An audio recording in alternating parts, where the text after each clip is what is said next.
कल में संस्थान और एनटीए सब मिले हुए हैं, इस वजह से यहाँ पर नकल हो रही है। ना कि किसी स्टूडेंट के जूते और बेल्ट की वजह से नकल हो रही है। जो जिसको नकल करना है ना, वो सेंटर मैनेज करेगा, वो जूते में डिवाइस छुपा के नहीं ले जाएगा।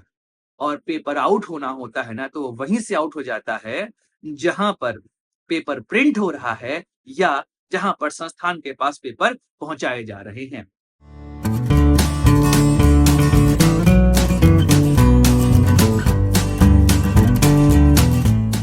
एनटीए, नेशनल टेस्टिंग एजेंसी, और कल नेट का पेपर हुआ। मैं कल ही इस पर बात करना चाह रहा था, लेकिन प्रॉब्लम ये थी कि कल मुझे इतना काम था कि मुझे समय नहीं मिला कि मैं नेट के पेपर और एनटीए ने जिस तरीके से एग्जाम कंडक्ट कराया उस पर डिस्कशन कर सकूं। ऐसे मुझे एक दिन का पूरा वेट करना पड़ा, अपने सारे जो प्रोफेशनल और रिस्पॉन्सिबिलिटी थी उनको पूरा किया। एंड देन आज मैं इस पर बात करना चाह रहा हूँ। आप चाहे सीटेट का पेपर उठा लें, चाहे अभी जो नीट की कंट्रोवर्सी चल रही है, जिसमें कई सारे ऐसे सबूत मिल चुके हैं कि पेपर आउट हुआ था, और उसके बाद भी एनटीए जो है वो लगातार डिनाई कर रहा है कि नहीं, ऐसा कुछ भी नहीं हुआ। उसके पहले मैं आपसे बात कर लेना चाहता हूँ कि जो कल मैं पेपर देने गया था नेट का, और नेट के पेपर में जो चीजें मैंने फेस करी वहां पे, वो साफ दिखा रहा है कि एनटीए को लग ही नहीं रहा है कि वो कोई ऐसा काम कर रहा है जिससे कि बच्चों का भविष्य निर्भर कर रहा है जिस पर। कल हुआ क्या, पहले मैं पूरी बात बताता हूँ।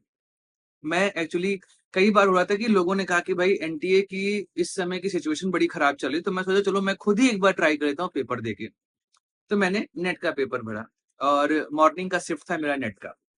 तो पेपर देने के लिए मैं गुड़गांव में एक सेंटर था, मैं सेंटर का नाम डिस्क्लोज नहीं कर रहा हूँ। तो मैं पेपर देने गया। अच्छा, पेपर देने के लिए वहां पर शुरू में एंट्री के टाइम पे कई चीजें जो एंट्री करवाता है कि भाई बेल्ट निकलवा दे रहा है, जूता मोजा भी खुलवा दे रहा है। ठीक है, चलिए ये सब एक्सेप्टेबल है कि आपका एक नॉर्म्स है और उस नॉर्म्स के अकॉर्डिंग आप सारा काम कर रहे हो। हम लोग जितने भी स्टूडेंट्स थे जो कि जूता मोजा पहन के आए थे, हम लोगों ने बाहर जूता मोजा उतार दिया, बेल्ट निकाल के रख दी। हाँ, और इसकी कोई सुविधा नहीं है कि भाई हम इसे रखेंगे कहाँ पर। आप एक तरीके से समझिए कि पूरा केओस था वहां पर। फिर हमारी एंट्री होती है लगभग 8:45 बजे, मैं सेंटर में एंट्री करता हूँ, और जो लास्ट एंट्री टाइम दिया होता है अकॉर्डिंग टू द हमारे उसके जो हमारा एडमिट कार्ड होता है उसमें 9 AM जो है वो लास्ट एंट्री टाइम वहां पर था। उसके बाद गेट क्लोज हो जाएगा। अच्छा, उसके बाद हम वहां एंट्री लिए तो हमारा वेरिफिकेशन और रजिस्ट्रेशन हुआ, और देन हम जाके अपने क्लासरूम में बैठ गए। अच्छा, उसके बाद शुरू होती है नौटंकी। नौटंकी क्या थी कि पेपर, आपको पता है कि 15 मिनट पहले हम लोगों को ओएमआर मिल जाती है। तो ओएमआर मिलने में पहली बात तो 9:20 हो गया, और ओएमआर का कहीं नामो निशान नहीं। इन्विजिलेटर क्लासरूम में बैठे हुए थे। अच्छा, 9:30 बजे या 9:25 के आसपास जो है वो वहां से इन्विजिलेटर एक जाता है कि हम जा रहे हैं पेपर लेने के लिए। नॉर्मली जितने पेपर मैंने आज तक दिए हैं offline paper, in offline paper में जो कंट्रोल रूम होता है वहां से एक सेट ऑफ पेपर जो है साथ में क्लास में आता है, इन्विजिलेटर उसको लेने नहीं जाते हैं। चलो, मैंने तभी माना कि ये ऐसा कुछ हो रहा है कि इन्विजिलेटर को यहाँ पर जाना पड़ेगा पेपर लेने के लिए। अब 9:30 बज चुका है, अभी तक पेपर क्लासरूम में नहीं पहुंचा है। 9:45 हो गया, अभी तक भी पेपर क्लासरूम में नहीं पहुंचा है। पेपर आता है क्लासरूम में 9:50 पे।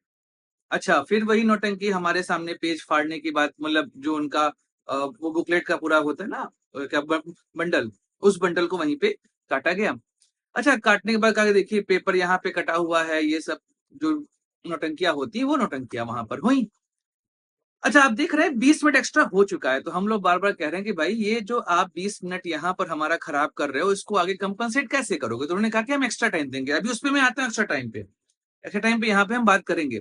अच्छा, अब उसके बाद क्या हुआ कि भाई ये वहां पर बंडल काटा गया, पेपर निकाले गए। अच्छा, पेपर वहां पर बांटना शुरू किया गया। अब एक और नौटंकी यहाँ पर हुई कि 8 पेपर पिछले क्लासरूम से इस क्लासरूम में लाए जाएंगे।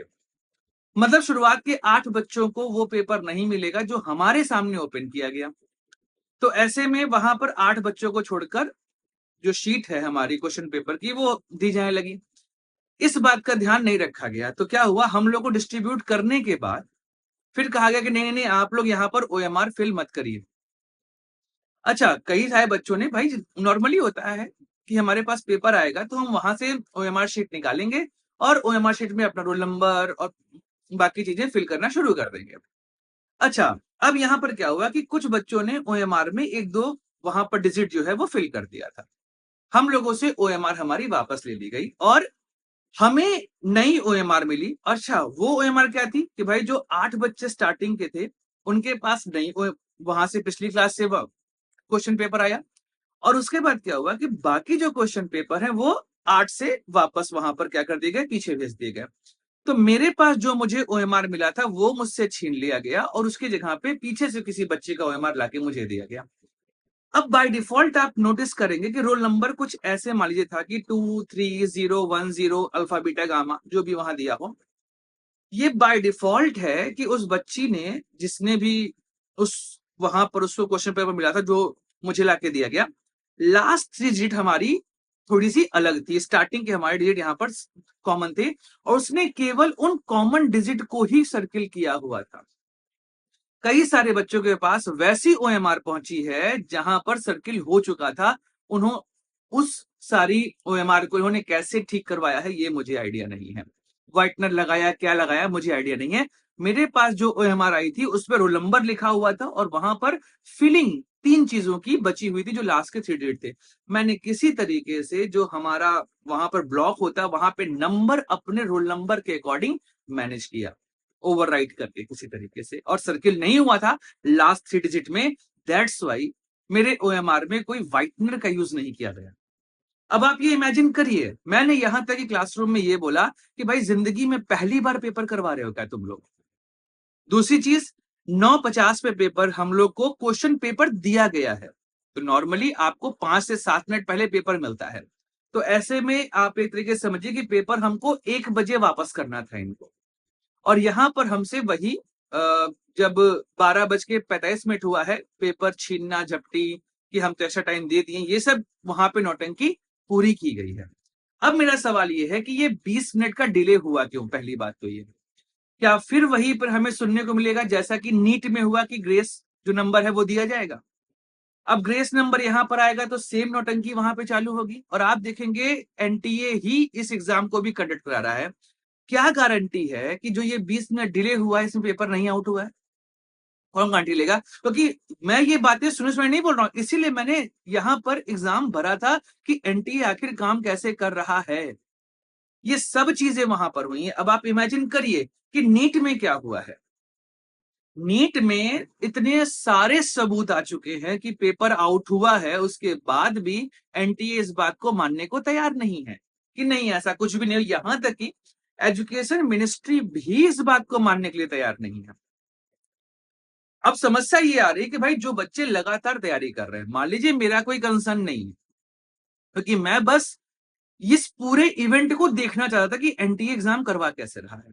लेकिन जो बच्चे कंटिन्यूअस तैयारी करके आ रहे हैं, जो अपना साल साल भर यहां लगा रहे हैं, इन्वेस्ट कर रहे हैं, उनको ये चीज देखने को मिल रही है।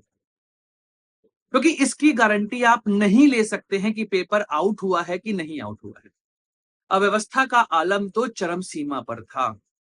आप ये समझ लीजिए कि ऐसा मैंने मतलब मेरी एजुकेशन 2010 में मैं अपना ग्रेजुएशन कंप्लीट किया। उसके बाद से कई सारे पेपर दिए। आज लगभग मुझे ग्रेजुएशन कंप्लीट किए 14 साल पूरे होने वाले हैं और 14 सालों में पहली बार मुझे ऐसी अव्यवस्था का सामना करना पड़ा है। 2 बार मेरे सामने पेपर आउट हो चुका है। एक बार जब यूपी पीसीएस का पेपर आई थिंक 15 की बात है, हाँ 15 में यूपी पीसीएस का पेपर आउट हुआ था। मेरा सेंटर आजमगढ़ गया था, मैं देने गया था वहां पे। तो फर्स्ट पेपर ही केवल कैंसिल किया गया था जिसका एग्जाम आई थिंक 20 से 25 दिन बाद या 1.5 महीने बाद मई के मंथ में लिया गया था। सेकंड पेपर वहां पे भी कैंसिल नहीं किया, बोला कि नहीं आउट हुआ है, केवल फर्स्ट आउट हुआ है। ये 15 की बात मैं कर रहा हूँ यूपी पीसीएस की। इसके अलावा समीक्षा अधिकारी का पेपर कैंसिल हुआ अभी। तो आप ये समझ सकते हैं कि आज के समय में मैं पेपर तो केवल इसलिए दे रहा हूं ना कि सरकार की जो ये कुव्यवस्था है ना, जो अव्यवस्था है, इसको मैं आप तक पहुंचा सकूं। और एनटीए के ऊपर तो सघन जांच होनी ही चाहिए। एनटीए ने सीटेट को बर्बाद कर दिया, एनटीए ने नीट को बर्बाद कर दिया, एनटीए ने नेट को बर्बाद कर दिया, एनटीए ने जेई मेंस के एग्जाम को बर्बाद कर दिया। ये गनीमत है कि एनटीए एडवांस का पेपर नहीं करवा रहा है, अदरवाइज वो भी खत्म हो जाए। इसके अलावा गेट का पेपर नहीं करवा रहा है, वरना वो भी खत्म हो जाए। तो एनटीए पर सरकार कैसे काम कर रही है, इसका कोई अभी हमारे पास वेल डिफाइंड डेटा नहीं, और सरकार लगातार डिनायल मोड में रह रही है। और जो अव्यवस्था मैंने कल देखी, उसके बाद तो ये साफ लग रहा है कि अगर नेट के पेपर में भी किसी तरीके की धांधली ना हुई हो, ये मैं मान नहीं पा रहा हूं। धांधली हुई होगी, लेकिन वही बात है कि ये बातें उठ के अभी तक अखबार तक नहीं पहुंची हैं। लेकिन मैंने जो देखा, वहां पर झेला, वो मैं आपके सामने यहाँ पर पहुंचा रहा हूं। तो एनटीए के ऊपर इस समय जांच की सख्त आवश्यकता है, और इस एनटीए को नीचे से ऊपर तक पूरे तरीके से बदल दिया जाए। एक बात और मैं यहाँ कहना चाहता हूँ, नकल की बात की जा रही है कि हमारे बेल्ट उतरवाए जा रहे हैं, हमारे जूते उतरवाए जा रहे हैं। ठीक है, मैं एग्री कर रहा हूं कि आपको शक है कि ऐसे कोई नकल कर लेगा। लेकिन बात यहां पर ये आ रही है कि जो नकल कर रहे हैं ना, वो सेंटर मैनेज करते हैं, वो जूते में अपने डिवाइस लेके नहीं जाएंगे। 4 जगह पर आप मेटल डिटेक्ट करते हो बॉडी में। मतलब मैं मेटल की चीजें अंदर लेकर नहीं जा सकता, यहां तक कि मेरे बाइक की चाबी तक बाहर रखवा दी जाती है। उसके बाद भी नकल, इसका मतलब नकल में संस्थान और एनटीए सब मिले हुए हैं। इस वजह से यहां पर नकल हो रही है, ना कि किसी स्टूडेंट के जूते और बेल्ट की वजह से नकल हो रही है। जो जिसको नकल करना है ना, वो सेंटर मैनेज करेगा, वो जूते में डिवाइस छुपा के नहीं ले जाएगा। तो इस बात को ध्यान रखना चाहिए कि जो ये नौटंकियां की जाती है ना कि परीक्षा की शुचिता बरकरार रखी जाएगी, कोई शुचिता बरकरार नहीं रखी जा रही है, केवल दिखावा चल रहा है। और पेपर आउट होना होता है ना, तो वो वहीं से आउट हो जाता है जहां पर पेपर प्रिंट हो रहा है, या जहां पर संस्थान के पास पेपर पहुंचाए जा रहे हैं। हमें वहां पर चीजों को देखना है, ना कि जूते और बेल्ट निकलवा के आप नकल रोक पाओगे।